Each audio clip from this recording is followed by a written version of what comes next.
So after my aunt, ran away and did not provide the medical card, I did some digging, and I remembered a particular hospital that my dad did mention to me previously when he initially had his stroke back in December 2020. The next following day, I decided to go there and do some research.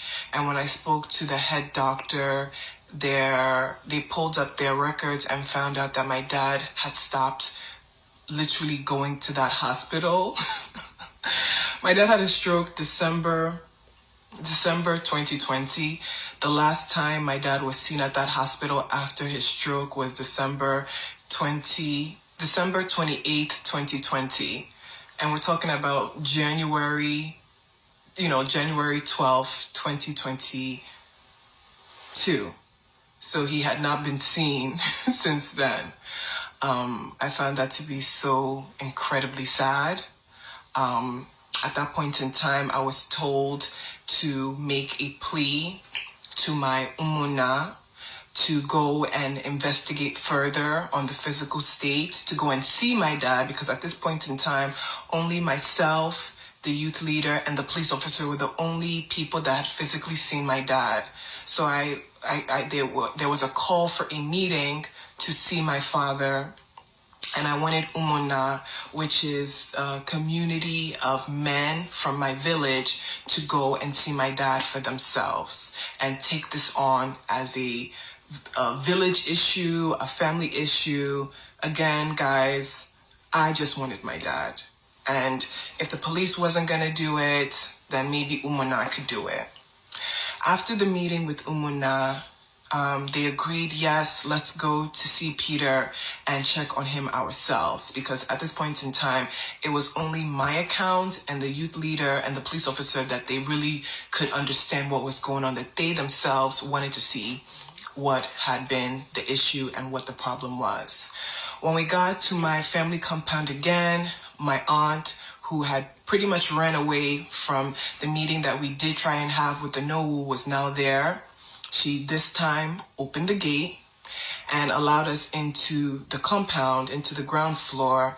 And Umuna, which was, men of my, village. And I'm sorry if I'm sounding arrogant. I just don't know all the technical terms. Like Umuna, if someone can tell me what Umuna actually is, that would be great. But from my local understanding, Umuna are the men of my community, the men of my area that are particular to my village.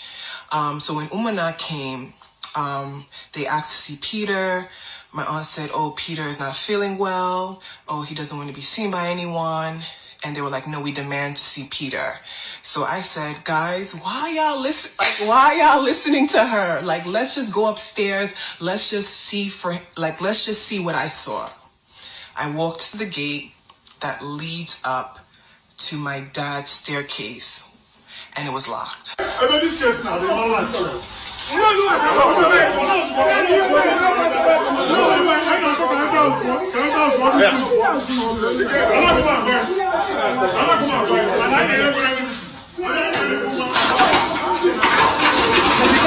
gate is locked.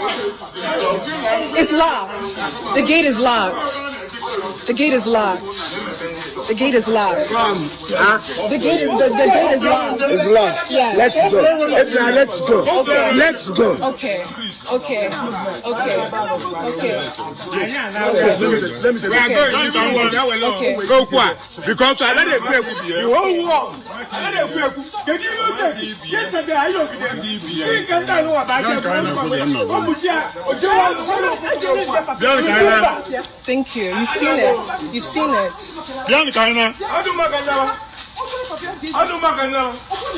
Okay.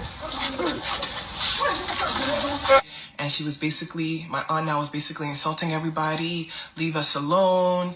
Umuna is shocked. They're like, why are you doing this? My aunt was like, leave us alone. I told you guys to come back another time. She refused to open the gate that leads upstairs so that they can all see my father. And then that's when shit started to get real. At this point in time, the Holy Spirit said, Ify, we need to act fast. They're planning on taking your dad out of the house. At this point in time, Anowu was made aware of the situation by Umuna because, number one, my aunt had completely disrespected him by telling him that she was going to return with the medical card and her never showing up. So when he found out that she also denied the Umuna from going upstairs, this is when things started to get serious. I was advised to hire some of the youths and basically give them beer, food. You know, they would all bring chairs from home and it would pretty much be a stakeout in front of my father's compound until the next following day, where now the matter was going to now start to take better shape because now everybody was now able to see just the depth my uncle and my aunt were willing to go to hide the whereabouts of my father. So I think I sent like maybe 50,000 or 60,000 naira to the Enugu youth leader to buy beer, basically have everybody happy. I don't want anyone feeling like they didn't get enough food or didn't get enough drink. Everyone stay there. The plan was that the youth were going to take shifts. People were going to stay there from like 8 p.m. to midnight. Somebody was going to stay there from midnight to 3 p.m. Somebody was going to stay 3 a.m. Someone was going to stay there from 3 a.m. to 6 a.m. until the following morning, where the police and other members of the community were now going to basically, by fire, by force, see my dad. And that was the plan. However, the enemy also had his plan.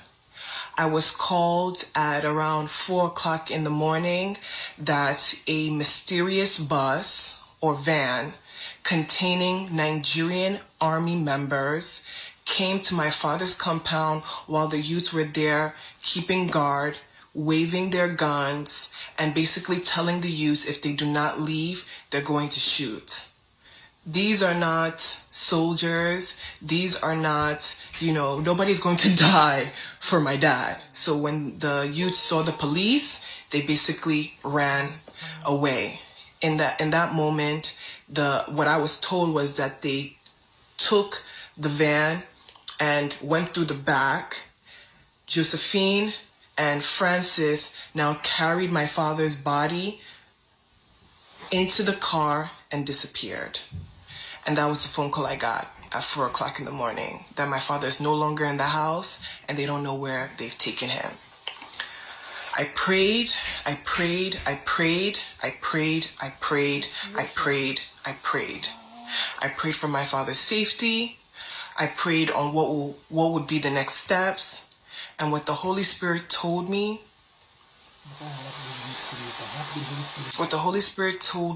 made me understand that the heart of man is truly wicked.